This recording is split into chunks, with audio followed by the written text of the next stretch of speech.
Well, hello again. In my normal videos I'd say welcome to another episode of How to Do Atkins Low Carb, but this video is a bit different than the other videos I've done. And the reason for that is I've started doing something new. No, I haven't given up low carb or given up the Atkins diet. I'm still going strong on that. However, I've started doing P90x, which will make these videos perhaps seem a little different than the last ones I've done, because I'm certainly not an expert in P90x as I'm just starting.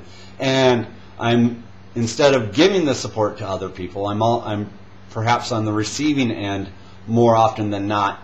Like the past videos, I have a belief in that these videos should help me be accountable to making sure I stick with the system as I did with Atkins, doing it each day and not skipping days or cheating from doing P90x.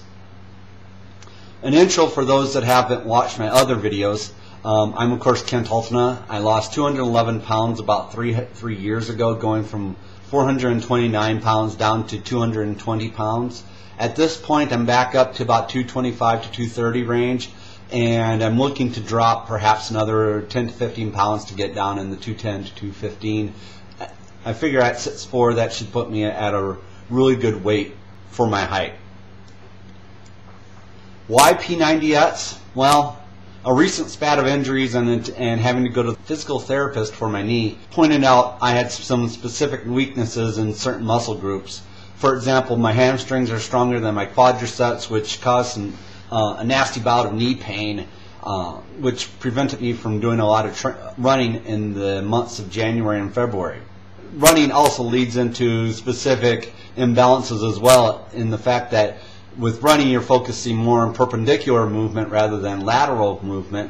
And it was also fell into my desire to up the ante with my strength training, from going for something, just doing something comfortable like bench pressing 180 pounds over and over again, to doing something that may put me in a state of uncomfortability and thereby break through a plateau and get me lifting heavier and looking better.